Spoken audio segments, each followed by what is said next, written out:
خواتین و حضرات، کنورسیشنل ہائپنوسس ایک دلچسپ تھیوری ہے جس میں یہ بتایا جاتا ہے کہ آپ دوسروں کے ساتھ ایسے انداز میں گفتگو کریں کہ آپ کے الفاظ ان کو برے بھی نہ لگیں اور غیر محسوس طریقے سے آپ اپنی بات بھی منوا لیں۔ الفاظ کا بہترین انتخاب گفتگو کو مؤثر بناتا ہے، لیکن اس کے ساتھ یہ بھی ایک حقیقت ہے کہ ہر لفظ اپنا ایک مستقل معنی اور اثر بھی رکھتا ہے۔ اگر ہمارے پاس الفاظ نہ ہوں تو ہم اپنے احساسات اور جذبات کا اظہار بھی نہ کر سکیں، اور یوں روزمرہ زندگی کے ہمارے بہت سارے معاملات ادھورے کے ادھورے ہی رہ جائیں۔ الفاظ نہ صرف انسان کی بیرونی زندگی پر اثر انداز ہوتے ہیں بلکہ اپنے ساتھ ہونے والی گفتگو بھی، جس کو خود کلامی کہا جاتا ہے، اس کے خیالات و افکار پر بھرپور اثر ڈالتی ہے۔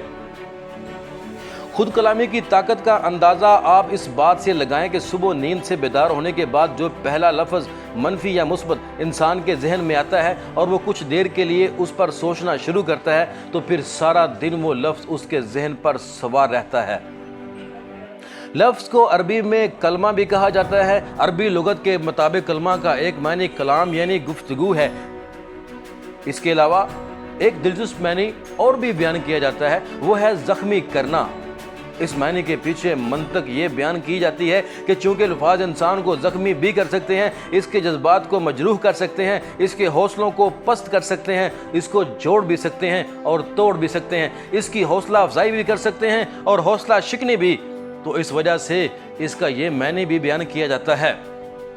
آج سے 7 سال پہلے ایک کتاب شائع ہوئی جس کا نام تھا میجک ورڈ۔ اس کے مصنف کا نام ٹم ڈیوڈ ہے۔ یہ کتاب اپنے منفرد موضوع کے لحاظ سے بڑی شاندار کتاب ہے۔ اس کتاب کے مصنف کافی عرصہ میجیشین اور ذہن ساز رہے۔ انہیں اپنے کام میں بڑی مہارت تھی اور لوگ اس کے پروگراموں میں جوک در جوک شرکت کرتے۔ وہ ایک سال میں 3 سے زائد لائیو پروگرام کرتے اور لوگوں کو اپنے کرتبوں سے محظوظ کرتے۔ شاندار کارکردگی کی بنا پر 2010 میں ان کا شمار اپنے شعبے کی قادر شخصیات میں ہونے لگا۔ سوشل میڈیا پر 70 سے زائد ممالک کے لوگ ان سے رابطہ کرتے اور اس کی شاگردی اختیار کرنے لگے۔ چونکہ ان کا پیشہ ہی دوسروں کو سحر میں مبتلا کرنا تھا، اس لیے وہ اس بات سے بخوبی واقف ہو گئے کہ جادوئی کرتبوں کے ساتھ ساتھ الفاظ بھی انسان کو اپنے سحر میں مبتلا کر دیتے ہیں۔ اس موضوع پر مزید تحقیق کے بعد ان کو معلوم ہوا کہ روزمرہ زندگی میں گفتگو میں بولے جانے والے 7 الفاظ ایسے ہیں جو ہم روز کئی بار استعمال کرتے ہیں، لیکن ان کو اگر بہترین انداز میں استعمال کیا جائے تو اس کے زیادہ بہتر نتائج حاصل کیے جا سکتے ہیں۔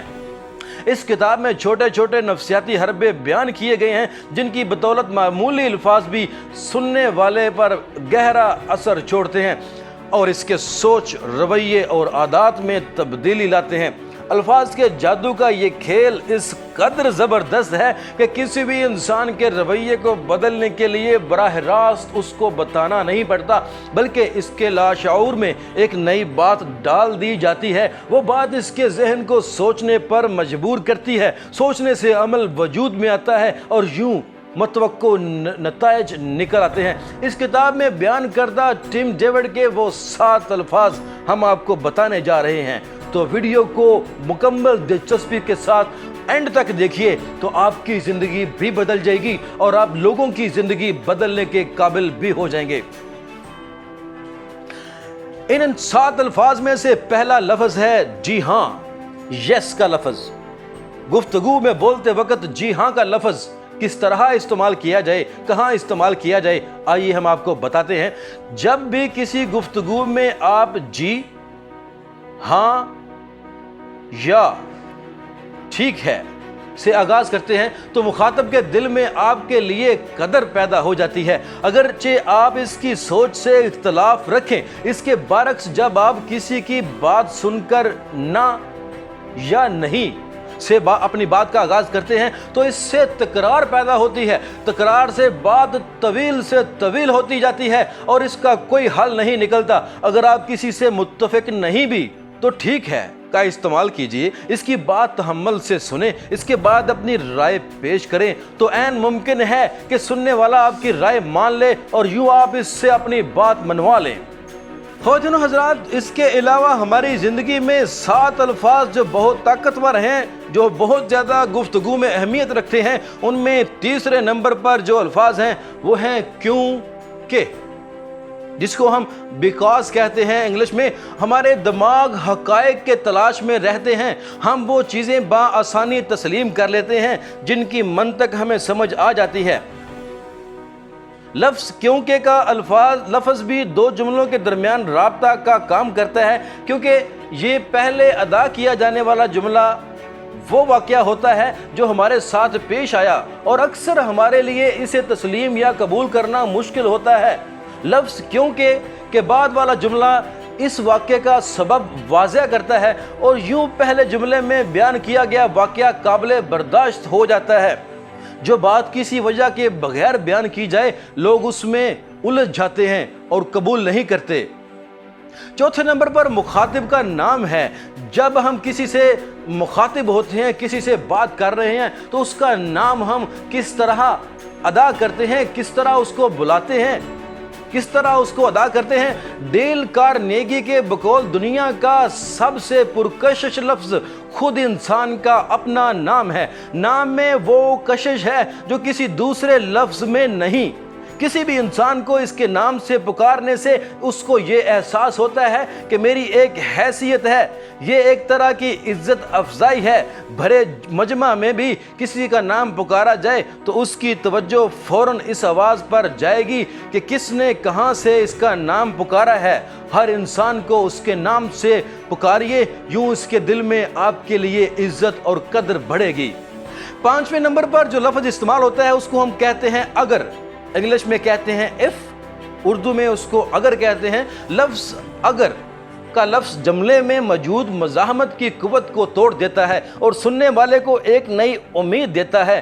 لفظ اگر جب بھی گفتگو میں بولا جائے تو سننے والے کو یہ احساس ہو جاتا ہے کہ بولنے والا اس پر اپنی گفتگو مسلط نہیں کر رہا، بلکہ وہ اس کو بھرپور اہمیت دے رہا ہے اور اس کی مشاورت سے ہی کوئی فیصلہ کرنا چاہتا ہے۔